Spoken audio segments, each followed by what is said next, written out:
ካውንስሊንግ ስትሰሪ በተለያየ አጋጣሚ ሰዎችን ስታገኛቸው ስለ ህይወታቸው ሲነግሩሽ አንዳንድ አገላለጻቸው ይገርማል። አሁን አንዷ ምን አለችኝ፣ ካውንስሊንግ የሰራው ዶክተር አለች፣ መኖር ደክሞ ያውቃል አለች። ከዛ ምን ማለት ነው እስቲ ያስረጅኝ አልኩት። እኔ መኖር ደክሞኛል አለች። መኖር ደክሞኛል፣ ሰርቫይቭ ማድረግ ራሱ ደክሞኛል አለች። ህይወት አድክሞታል፣ ድካም ይሰማኛል። ከዛ ደግሞ ስራ ሳልሰራ እንዲሁ ድክም ይለኛል ይላሉ። የተለያዩ በሽታዎች ምልክት ነው እሱ ፋቲግ። ግን የኑሮ ፋቲግ ደግሞ አለ። ኑሮ ደክሞ ያውቃል፣ መኖር ደክሞ ያውቃል አለች እና በጣም ተረዳኋት። ሌላው ሰው ደግሞ ምን አለኝ፣ የኔን ህይወት የሚገልጠው አንድ ቃል ነው አለኝ። ምንድን ነው አልኩት። መታከት አለኝ።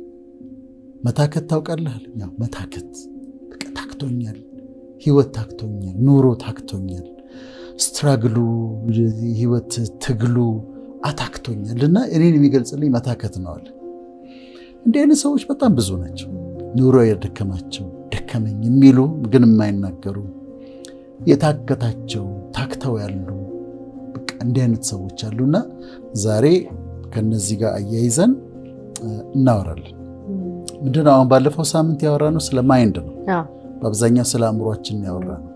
እነዚህ ኮግኒቲቭ ዲስቶርሽንስን ያነሳ ነው። የተለያዩ የአእምሮ ችግሮችን ያነሳ ነው። ግን ደግሞ ውስጠኛው እኛነታችን አለ። ኢነር ቢንግ የሚባለው ውስጠኛው እኛነታችን፣ መንፈሳዊ የሆነው እኛነታችን ደግሞ አለ። እሱ ነው ልብ እንደዚህ የምንለው እና ስለ እሱ ደግሞ ማውራት አለብንና የልብ ስብራት እናወራለን። የተሰወረ ሐዘን እናወራለን። መጨረሻ ላይ ደግሞ የተሰለቸ ኑሮ እናወራለን። በእነዚህ ሶስቱ ከፋፍለን ለተመልካቾቻችን በጣም የሚጠቅም ነገር እንሰጣለን ብዬ አምናለሁ። አንተ ክላይንቶች መኖር ደክሞኝ ያውቃል ወይም መኖር ታከተኝ ሲሉ፣ በነገራችን ላይ እኔም ደክሞኝ ያውቃል። ደክሞሽ ያውቃል እንዴ? መኖር ኤግዛክት እንትን ኢቨን ኤክስፕረስ ያደረኩበት የገለጽኩበት መንገድ ያኔ በነበርኩበት ሰዓት መኖር ደክሞኝ ያውቃል። እንግዲህ ይታይ አሁን እንደዚህ ካለች ክላይንት ጋር በምንም ተገናኝተንም አናውቅም። ሰው ግን በተለያየ ህይወት መስመር ውስጥ ኖሮ ተመሳሳይ አይነት ስሜት ሊሰማው ይችላል እና ብቻቸውን አይደሉም። እንደዚህ አይነት ስሜት ውስጥ ያሉ ሰዎች ብዙዎች በእንደዚህ አይነት ስሜት ያለፉ አሉ፣ ያሸነፉት አሉ፣ ያንን ስሜት የወጡ አሉና ከነሱ መካከል እኔም አንዷ ነኝ። አየሽ፣ ይሄንን ሼር ማድረግሽ በጣም ታንኪዩ ፍቅር። ለምሳሌ ሰዎች ያዩና ይሄ ችግር የነሱ ብቻ ይመስላቸዋል። ይሄ እንዲህ አይነት ስሜት የሚሰማቸው እነሱ ብቻ ይመስላቸዋል። አሁን እቺ ሴት ከሷ የተለየ ማንም ሰው ይሄን ኤክስፒሪየንስ ያደርጋል ብላ አታስብ። ግን እኮ ኑሮ አደከመኝ፣ ችግሮች አሉብኝ ማለትና አሁን ልክ አንቺ እንዳልሽው እሷም እንዳለችው መኖር ደከመኝ ማለት የተለየ አገላለጽ። መኖር ልካ ይደክማል። እኔ በነበርኩበት ስሜት አሁን ያ ሁሉ አልፎ ሳስበው መኖር በራሱ ማለት ችግር መጋፈጥ ሌላ ነገር ነው። ግን ኑሮ ሰርቫይቭ ማድረግ መተንፈስ ራሱ የሚደክምበት ትክት የሚልበት ሰውየው እንዳለው ጊዜ ይመጣል። ሰዎች በተለያየ ህመም ውስጥ፣ በተለያየ ስብራት ውስጥ፣ በተለያየ የህይወት ውጣ ውረድ ውስጥ ሲያልፉ ይሄ ስሜት ሊሰማቸው ይችላል። ሊቪንግ ባይ ኢትሰልፍ ከዛ ይደክማል። አሁን ይሄ ላይፍ ፋቲግ ነው። አይሽ አሁን በህክምና ምንለው ፋቲግ አለ፣ ሳይሰሩ መድከም። ይሄኛው ደግሞ የኑሮ ፋቲግ ነው። የኑሮ መኖር ሲደክምሽ ማለት ነውና ብዙ ተመልካቾቻችን እዛ ውስጥ ይኖራሉ። ስለዚህ ዛሬ የምንፈትሸው የትኛውን መሰለሽ? ውስጠኛውን እኛነታችንን፣ ውስጠኛውን ልብ የሚባለውን ውስጠኛ ማንነት የሚባለውን ነው ዛሬ ደግሞ የምንፈትሸው እና ለተመልካቾቻችን በጣም ይረዳል ብዬ አምናለሁ። አሁን ስለ ልብ ስብራት ስናወራ ልብ መሰበር ሲባል አንዳንዱ እንዴት ነው ልብ የሚሰበረው? ሸክላ ነው ወይ የሚሉ ይኖራሉና ልብ ተሰበረ የሚባለው ግን ዶክተር ምን ሲሆን ነው? መጀመሪያ አሁን ልብ ስንል ይሄ በግራ በኩል አናቶሚካሊ ያለው ደም የሚረጨው እሱን አካል ማለታችን አይደለም። እሱ ይሄ እጅሽን ነው የሚያክለው፣ በሌፍት ሳይድ ነው ያለው፣ የራሱ አናቶሚ አለው። እኛ አሁን ልብ ሲባል ግን የውስጠኛ ማንነታችን ማለት ነው። የውስጥ ማንነታችን፣ ዋነኛው ማንነታችን ደግሞ እሱ ነው። የሚገርመው ሰው ቦዲ ያለው አካል አለው፣ ነፍስ አለው፣ ሶል። ከዛ ስፒሪት አለ ውስጠኛው ዋነኛ ትኩረት የሚሰጠው እንደውም ለሱ ነው ከአእምሮ ጋር እና ልብ ይሰበራል። ሰዎች ልባቸው ይሰበራል። በተለያየ ምክንያት ልባቸው ሊሰበር ይችላል። አንዳንድ ጊዜ ያልጠበቁት ከባድ ሐዘን ይገጥማቸዋል። ሎስ ሳያስቡት እናታቸውን ሲያጡ፣ ሳያስቡት አባታቸውን ሲያጡ ልባቸው ይሰበራል። በተለይ እኔ ልብ ስብራት ከባባዶቹን ያየሁት ልጅ ያጡ ሰዎች ናቸው። ልጅ ያጡ ሰዎች የልብ ስብራታቸው እጅግ ከፍተኛ ነው። በጣም ነው የሚጎዱት። እርግዝና ላይ ሆነው ሊወልዱ ደርሰው እንደዚህ አይነት ነገር ሲፈጠርባቸው ልብ ይሰብራል እና ድንገተኛ ሐዘን ልብ ይሰብራል። ያልጠበቁት ሐዘን አንቺ ሰውን አስታመሽ፣ ቤተሰብን አስታመሽ፣ ኤክስፔክት አድርገሽ ከዛ ሊሆን እንደሚችል ኤክስፔክት አድርገሽ ስትዘጋጅ ሌላ ነገር ነው ሳያስቡት በድንገት ሲሆንባቸው ግን በጣም ልብ ይሰብራል። በጣም እና ይሄ ድንገተኛ ሐዘን ልብን ይሰብራል። ሰዎች ደግሞ አግኝተው ሲያጡ የነበራቸውን ነገር በድንገት በእሳት አደጋ ኦቨርናይት ነዶ ሲያገኙት፣ በመኪና አደጋ ያላቸውን ነገር ሲያጡ፣ በተለያዩ አደጋዎች አግኝተው የነበረ የተወሰነ ኑሮ የነበራቸውን ነገር ሉዝ ሲያደርጉት እሱ ልብ ይሰብራል። ኢቭን በስራውም ዓለም የነበራቸውን ፖዚሽን ሴኪዩር አድርገው ይሄ ኑሮዬ ነው ስራዬ ነው ብሎ የያዙትን ነገር እሱን ሲያጡ ልባቸው ይሰበራል። አተርፍበታለሁ ብለው አስበው ተስፋ አድርገው ዕቃ ከውጭ አምጥተው ከዛ ኪሳራ ሲደርስባቸው ልባቸው ይሰበራል። የተለያየ ነገር ነው አግኝቶ ማጣት ልብን ይሰብራል። ከዛ ደግሞ ሪጀክሽን፣ ሰዎች ሪጀክት ሲያደርጉሽ፣ ሲያድሙብሽ፣ አሁን አድመውባቸው እነሱ ሪጀክት ሲያደርጓቸው፣ እነሱ ሰርክል ሰርተው ጓደኛሞች ሆነው እሷን አውጥተው ለብቻዋ ባይተዋር ሲያደርጓት ልቧ ይሰበራል። ያልጠበቀችውን ያላረገችውን ነገር ሲያወሩባት፣ ኤክስፔክት ከጓደኞቿ የማትጠብቀውን ነገር ሐሜት ስትሰማ ሲጎዷት ሀርት ያደርጋል እና ልብ ይሰብራል። ሪጀክሽን ሌላው ፋክተር ነው ልብ የሚሰበርበት ነው። ሌላው አምኖ መከዳት። ሰው ታምኛለሽ፣ ከዛ ያምኑና ለምሳሌ አብረው ቢዝነስ ይጀምራሉ። ከዛ ሙሉ በሙሉ ሲክዷቸው ባልተፈጠረም የቱ ጋር ነው የሰጠኸኝ፣ የቱ ጋር ነው የተስማማ ነው፣ መቼ እንደዚህ ተባብለን እናውቃለን ብለው ሲሉ ልብ ስብራት ያመጣል። የልብ ስብራት ያመጣል። በፍቅር ግንኙነት ቢትሬ ሲደረጉ ለምሳሌ ፍቅረኛሞች የሆኑና ከዛ እሱ ከሌላ ሴት ጋር ይሄድና ስለዛ ስትሰማ በሌላ ሴት እንደለወጣት ስትሰማ ትጎዳለች። ልብ ስብራት የውስጥ ጉዳት ማለት ነው። ሌላ የሆነ የሚሰበር ዕቃ አለ ማለት ሳይሆን የውስጥ ጉዳት ነው። ከዛ ብሮከን ሃርትድ ትሆናለች። አልጠበቀችም፣ ቢትሬ አድርጓታል። ያልጠበቀችውን ነገር አድርጎባታል። ከዛ ይጎዳታል። ወይም ደግሞ እሷም ደግሞ እንደዚሁ ከሱ የተሻለ ሰው ባለችው ሰው ለውጣው አምኗት ወደ ትዳር እንሄዳለን ብሎ ጠብቆ ተስፋ ሲያደርግ ከዛ በሌላ ሰው ለውጣው ደግሞ ስታሳየው ቢትሪያል በጣም ውስጣቸውን በጣም ይጎዳል።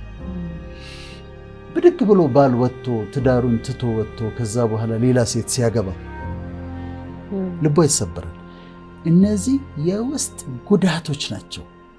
ድንገት ልብን የሚሰብሩ ብሮከን ሃርትድ የሚያደርጉሽ የሰዎችን ልብ ከት የሚያደርጉ የሚሰብሩ የውስጥ ጉዳቶች ወይም ሃርት ናቸው። እነዚህ ሃርት የሚያደርጉሽ ነገሮች አሉ፣ የሚጎዱሽ ነገሮች እነዚህ ናቸው። የልብ ስብራት ስንል እነዚህን ማለታችን ነው። ይሄ በሚፈጠርበት ጊዜ ምን ይሆናሉ? ዲፕሬስድ ይሆናሉ። ልባቸው የተሰበረ ሰዎች ይጎዳሉ፣ ሐዘን ውስጥ ይገባሉ። ወይ ክብደት በጣም ሉዝ ያደርጋሉ፣ በጣም ይከሳሉ፣ ወይ ደግሞ በጣም ይጨምራሉ። እንደ ሀገሩ እንደ ሁኔታው ነው። ወይ በጣም ይጨምራሉ። በሽታን የመከላከል አቅማቸው በጣም ይቀንሳል። ልባቸው ውስጣቸው የተጎዳ ሰዎች በሽታን የመከላከል አቅማቸው በጣም ይቀንሳል። የተለያየ በሽታ ሊያጠቃቸው ይችላል። በዛ ጉዳት ውስጥ ሆነው የተለያየ በሽታ ሌላ ጊዜ ሊቋቋሙት የሚችሉት ኢሚዩን ሲስተማቸው ይዳከምና ከዛ በሽታ ያጠቃቸው፣ በሽታ ይጎዳቸው። ኢንትሩሲቭ ቶትስ የሚባሉ አሉ። ሀሳቦች ያስቸግሯቸዋል። ሊረሱት ሲሞክሩ ይመጣባል። የከዳት ሰው ይመጣባታል፣ ፒክቸሩ ይመጣባታል፣ የነበራት የፍቅር ግንኙነት ይመጣባታል እና ይረብሻታል። ደጋግሞ ይረብሻቸዋል፣ ይታወቃሉ። ከዛ አይደንቲቲ ዲስኦርደር መጣባቸው። ግን ምንድነው የተፈጠረው ነገር? ግን ምንድነኝ? ማን ነኝ? እንዴት እንደዚህ ተከዳው? እንዴት ሪጀክት አደረጉኝ? ሰርክል ሰርተው አምኜ እንዴት ተከዳው? በሌላ ሰው እንዴት ለወጠኝ? ደግሞ ለምንስ ፈጣሪስ ደግሞ ልጄ እንዳጣ አደረገ? ለምን ፈቀደ? የሚሉ ጥያቄዎች የአይደንቲቲ ደግሞ ዲስኦርደር ያመጣል። የማንነት ጥያቄ ያመጣል። ከዛ የተለያየ አሁን ልብ ስብራት የተለያዩ ህመሞችን ያመጣል። መከላከል አቅም ሲቀንስ ካልተጠነቀቅሽ፣ እኔ በህይወት የገጠመኝ ልንገርሽ ፍቅር፣ አንድ በጣም መወደው ወዳጄ ነበር። በጣም ጨዋ ሰው፣ እንዴት አይነት ቀኝ እጄ ነበር። ቸሬ ይባላል እና ቸሬ ድንገት ሚስቱ ተነስታ ከሀገር ጠፋች። ቢፈልጋት የለች። 3 ወር ይመጣል፣ ያወራኛል። የት እንዳለች እኮ አላወቅኩም ይላል፣ ይነግረኛል፣ ሀዘኑ ይነግረኛል። ላጽናናው ሞክራለሁ፣ ትገኛለች እለዋለሁ። አንድ ቀን ደወለችለት፣ ሚስቱ ደወለችለትና እንዴ ጠፍተሽብኝ እኮ እየጠበኩሽ ነው እኮ፣ የት ነው ያለሽው? መቼ ነው የምትመጪው አላት። እኔ አንተ ጋር ተመልሼ ልመጣ አለችው። እዛ ቤት ተመልሼ ልገባ? አንተ ድሃ አለችው።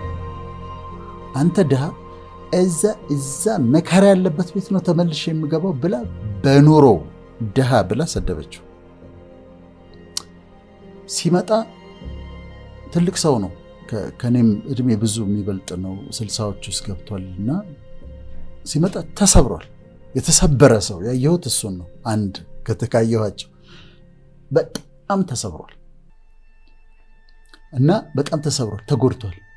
እና ቸሬ ይሄን ነገር ተቀበለው አልኩት። ተቀበለው፣ ሌተርጎ ምርጫዋ ከሆነ መሄድ ከፈለገ ትሄድ፣ ማስተካከል የማይቻል ከሆነ ተቀበለው አልኩት። ከጉዳት ውስጥ ሊወጣ አልቻለም። በኋላ አስም ነበረበት። አስሙ በጣም ተደጋጋሚ መምጣት ጀመረ። አሁን አይሽ ውስጥ ጉዳት ነው። አስሙ በተደጋጋሚ ያጠቃው ጀመረ። በተደጋጋሚ ካጠቃው በኋላ ያንን ባለችው በ2 ወር ከ15 ቀን ነው እንደዚህ ሞተ። እኔ የሆነ ፕሮግራም ላይ ነበርኩ። አስሙ ተነሳበት፣ ጥቁር አንበሳ ሄደ፣ ሌላ ሰው ሂዳይ በምክንያት ብሮክን ሃርት። ስለዚህ የልብ ስብራት ይሄን ያህል ሊጎዳ ይችላል ማለት ነው። ፍቅር ውስጣቸው የተጎዳ ሰዎች አሉ። አሁን ከነሱ ጋር ነው የምናወራው።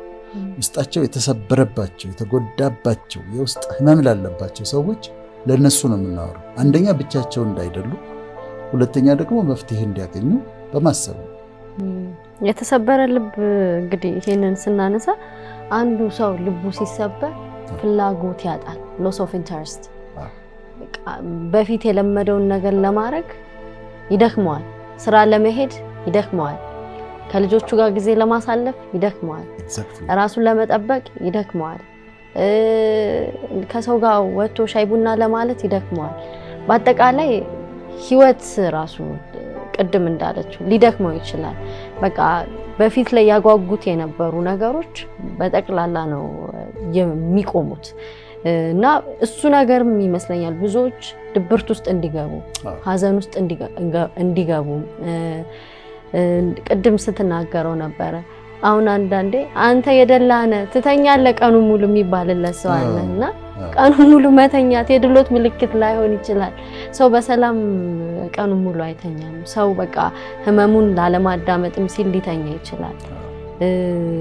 አንዳንዶቹ በዙረትም ሊገልጹ ይችላሉ። በቃ ምክንያቱም ውስጥ ላይ ህመም አለ፣ ጩኸት አለ። ስለዚህ ከሱ ሩጫ በቃ እዚህም እዛም ሲሉ ይታያልና የተለያየ ማኒፌስቴሽን ነው ያለው። ሰው ልቡ ሲሰበር በየተለያየ ምልክት ነው የሚያሳየው። ትክክል ነው ፍቅር፣ በሙሉ ያልሽው ልክ ነው። ይተኛሉ፣ ድብርት ውስጥ ይገባሉ፣ ለኑሮ ያላቸው አመለካከት ያስጠላቸዋል፣ መልበስ አይፈልጉም፣ አፒታይታቸውን ሉዝ ሊያደርጉ ይችላሉ። ግን እንዴት እንደሚጎዳቸው አይተው ከዛ ውስጥ እንዲወጡልን ነው አሁን የምንፈልገው። ልባቸው የተጎዳ ሰዎች እንዲታከሙልን ነው የምንፈልገው። ከዛ ውስጥ መውጣት አለብሽ ነው መልእክታችን።